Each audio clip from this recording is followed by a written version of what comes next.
So, hello and welcome to our YouTube channel Sumit Lanawale film maker. तर आपण आपली जी series चालू आहे बेसिक स्क्रिप्ट रायटिंग सिरीजचा हा 6वा एपिसोड आहे. या एपिसोडमध्ये आपण शिकणार आहोत रिसर्चबद्दल, की एक स्क्रिप्ट लिहित असताना किंवा लिहिण्याच्या आधी काही गोष्टी असतात ज्या आपल्याला माहीत पाहिजे, रिसर्च केल्या पाहिजे. जर या गोष्टी रिसर्च केल्या नाही, माहीत करून घेतल्या नाही, तर पुढं लिहायला बसाच आपला अडथळे येतात, प्रॉब्लेम्स येतात. तर जसं मी आधीच्या एपिसोडमध्ये सांगितलं की तुम्हाला एक रफ नोटबुक ठेवायची असते साईडला, ज्याच्यामध्ये तुम्ही भरपूर पॉईंट्स, इंटरेस्टिंग पॉईंट्स लिहून ठेवणार. त्या पॉईंट्स काय काय असू शकतात ते आपण जाणून घेऊ. त्याच्यामध्ये नक्की नेमकं लिहायचं काय, नुसतं पॉईंट्स लिहायचं ठीक आहे, पण डिटेलमध्ये आपण त्याच्यावर बोलणार आहोत. तर पहिलं आहे की राईट किंवा स्टोरी इन 5 to 10 लाईन्स, 5 ते 10 ओळींमध्ये आपली कथा लिहायची. कारण बऱ्याचदा कन्फ्युजन असतं की आपण आपली स्टोरी चालली कुठे आहे. त्यासाठी एक एक मेन आउटलाईन तयार करायची 5 ते 10 ओळींमध्ये. त्याच्यानंतर ट्रीटमेंट ऑफ द फिल्म, म्हणजे तुमच्या फिल्मची ट्रीटमेंट काय. किंवा असं होऊ शकतं लिहिता लिहिता ती जास्त लव्ह स्टोरी वाटायला लागते, लिहिता लिहिता काही म्हणजे सोशल फिल्म आहे, सोशल मेसेज देणारी फिल्म आहे, तुमची फिल्म ॲक्शन आहे आणि ते मध्येच काहीतरी वेगळं वाटायला लागतं, तसं फील यायला लागतं. असं कधी कधी ट्रीटमेंटमध्ये थोडी गडबड होती. तर ट्रीटमेंट कशी असावी फिल्मचे, फिल्ममध्ये लॉंग सीन असावे, छोटे सीन असावे, फास्ट स्क्रीन प्ले पाहिजे. आता एक फिल्म आहे विक्रम, साऊथची फिल्म आहे विक्रम आहे, कट्टी आहे, त्याचा टाईट स्क्रीन प्ले आहे. ती फिल्म ॲक्शन फिल्म आहे म्हणून त्याची टाईट स्क्रीन प्ले आहे. खूप जे काही इन्सिडेंट्स होतात ते पटापटा घडतात आहे, म्हणजे बघायला चांगलं वाटतं, इंटरेस्टिंग वाटतं. जर तुमची फिल्म आर्ट फिल्म असेल किंवा इमोशनल फिल्म असेल, त्याचा स्पीड स्लो पाहिजे. तर जेव्हा तुम्ही कथा लिहिता तेव्हा त्या कथेत ती फिल्म कोणत्या फिल्मसारखी आहे हे आधी तुम्ही साईडला लिहून ठेवली पाहिजे. माझी ट्रीटमेंट कोणत्या फिल्मसारखी आहे. जर मी म्हणलं की माझी ट्रीटमेंट फिल्मची शोले फिल्मसारखी आहे, तर शोलेमध्ये कसे लॉंग सीन आहेत, छोटे सीन आहेत, फ्लॅशबॅक्स आहेत, मग तसं तुमच्या फिल्ममध्ये पण पाहिजे. ती ट्रीटमेंट तशी आहे, त्यात जोक्स आहेत, कॉमेडी आहे, इमोशनल सीन्स आहेत, मग तसं तुमच्या फिल्ममध्ये पण पाहिजे. ट्रीटमेंट कशी आहे आपल्या फिल्मची ती माहीत पाहिजे. किंवा ब्लॅक फ्रायडे किंवा बँडेड क्वीन, जर आर्ट फिल्म लिहित असेल तर तुम्ही लिहा ट्रीटमेंट म्हणजे बँडेड क्वीनसारखी अंगावर काटा येणारी अशी ती फिल्म आहे. बँडेड क्वीनची ट्रीटमेंट आहे, तशीच पाहिजे आपल्याला. ते एक रेफरन्स आपल्याला मिळतो की काय पद्धतीत या फिल्मला बघावा, काय पद्धतीचा म्हणजे ती फिल्मचा जो फील आहे, जो एक्सपिरियन्स मला द्यायचा आहे तो कोणत्या फिल्मसारखा आहे हे थोडंसं क्लिअर असावं. 100 इंटरेस्टिंग आयडियाज, म्हणजे तुमच्या रफ नोटबुकमध्ये कमीत कमी 100 छान छान इंटरेस्टिंग एक्साइटिंग आयडियाज लिहून ठेवायच्या, ज्या तुम्हाला तुमच्या फिल्ममध्ये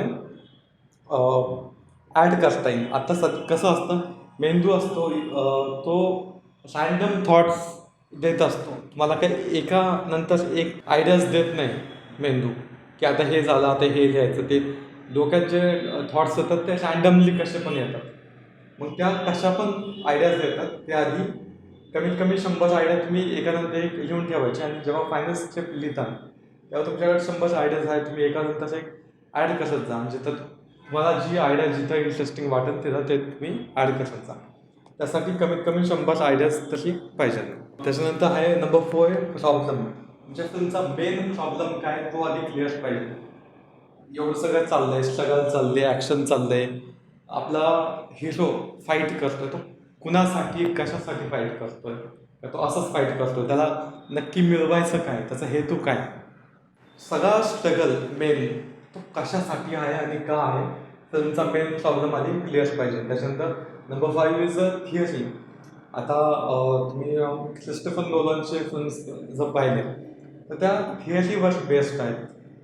जसं की इंटरस्टेलर त्या टाईम ट्रॅव्हलवर आहेत, वेगळ्या वेगळ्या आहेत फिल्म. आता रिडली स्कॉटची एक फिल्म होती मार्टिन, तो जो ॲक्टर असतो मॅट डिमन, जो जे काय नाव असतं, तो मार्सवर अडकतो आणि तो तिथून मग परत कसा अर्थवर पृथ्वीवर येण्याचा प्रयत्न करतो ते त्या फिल्ममध्ये आहे. थिअरीज आहे.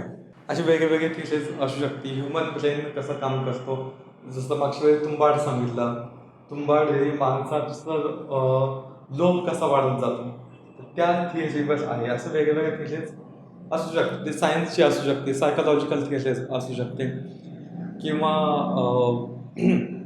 फिल्म नाही, वेब सिरीज आली होती 1992 स्कॅम, जे काय नाव होतं त्याचं, हर्षद मेहता.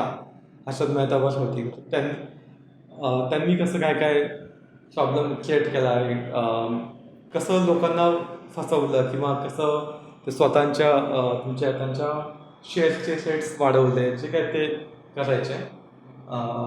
त्याच्यावरती ती अशी असू शकते की काय काय पद्धतीने आपण चुकीच्या मार्गाने पैसे मिळवू शकतो. ते थिअरीज असू शकतात अशा वेगळ्या वेगळ्या, की आता तुम्ही आहट नावाची एक टी व्ही सिरीज पाहिली असेल, तर प्रत्येक एपिसोडमध्ये वेगळी थिअरी असते.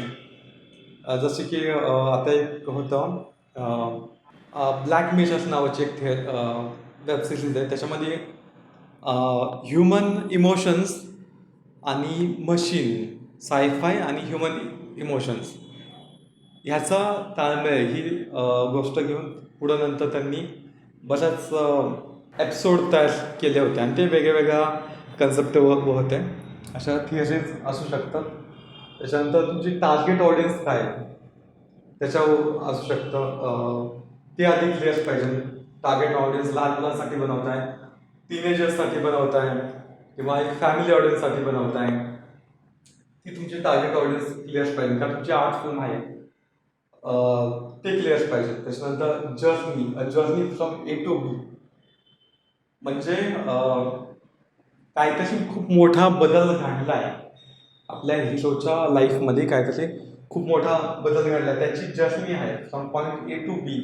त्याच्या लाईफमध्ये काहीतरी मोठा चेंज येतो. म्हणजे फर्स्ट हाफ फिल्मचा सेकंड हाफ हा वेगळा वाटला पाहिजे. म्हणजे फिल्म जेव्हा सुरू होती तेव्हा आपला हिरो कसा आहे आणि फिल्म जेव्हा संपली तर तेव्हा आपल्या हिरोमध्ये एक मोठा बदल जाणवतो. म्हणजे कोणत्या गोष्टीची त्याला भीती वाटते आणि फिल्म संपल्यानंतर त्याला ती भीती जाते सगळी त्या गोष्टीची.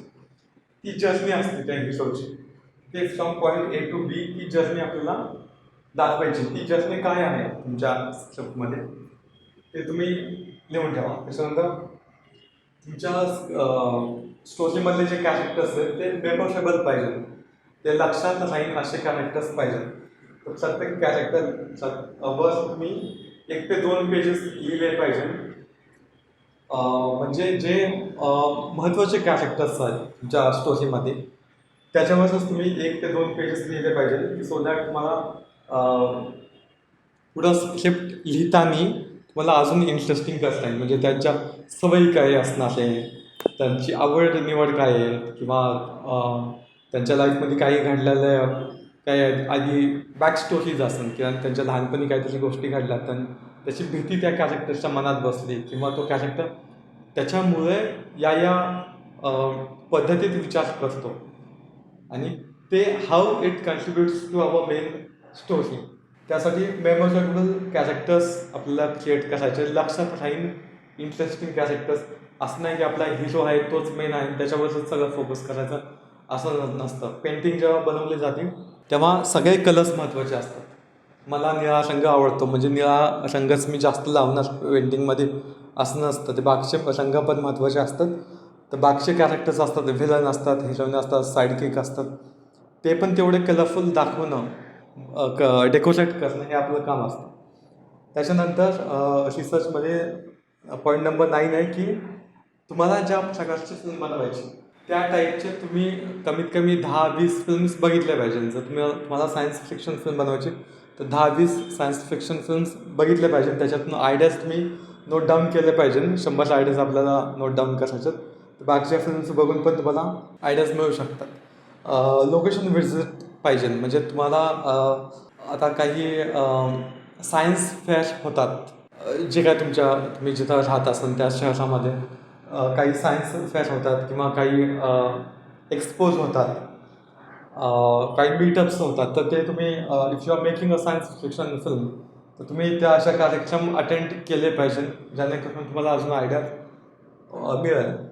किंवा अशा लोकांना भेटलं पाहिजे जे की सायंटिस्ट आहेत, की जेव्हा तुम्ही मेन स्टोरी लिहिणार तर एकदा तुम्ही अशा सायंटिस्ट लोकांशी भेटून बोललं पाहिजे. किंवा एक हॉरर फिल्म लिहिताय तुम्ही, तर अशी लोकं असतात की जी हाऊंटेड प्लेस, पुण्यातल्या हाऊंटेड प्लेसवर रिसर्च करणार नाही, किंवा ज्यांना काही माहिती आहे त्या हाऊंटेड प्लेसबद्दल, अशा लोकांना भेटणं, त्यांचे इंटरव्ह्यूज घेणं.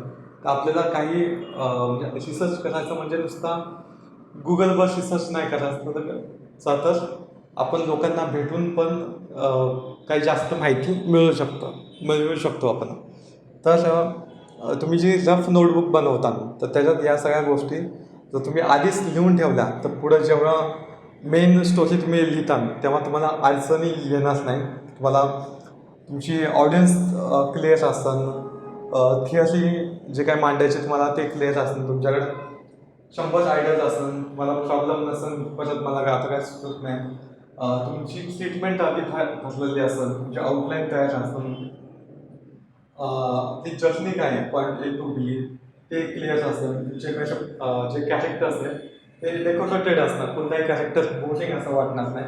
आणि बाकीच्या लोकांनी जे काही लिहून ठेवलं आहे, नॉवेल्स असेल, फिल्म असेल, वेब सिरीज असेल, त्याच्यामधून पण जे आपल्याला आयडियाज मिळेल ते आपण लिहून ठेवणार रफ नोटबुकमध्ये. तर एवढा रिसर्च म्हणजे आपली तयारी आहे एक स्क्रिप्ट लिहिण्यासाठी.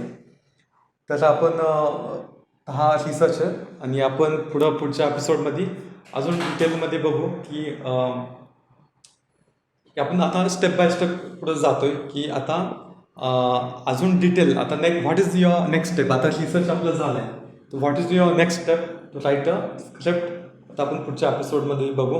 हा एपिसोड आवडला असेल तर लाईक करा आणि सबस्क्राईब करा आमचं चॅनल. Thank you for watching. जर तुम्हाला हा व्हिडिओ आवडला असेल आणि तुम्हाला ॲडव्हान्स स्क्रिप्ट रायटिंगबद्दल माहीत करून घ्यायचं असेल, तर आम्ही ऑर्गनाईज करतोय 1 दिवसाचा हा वर्कशॉप, ज्याच्यामध्ये खालील गोष्टी शिकवल्या जातील.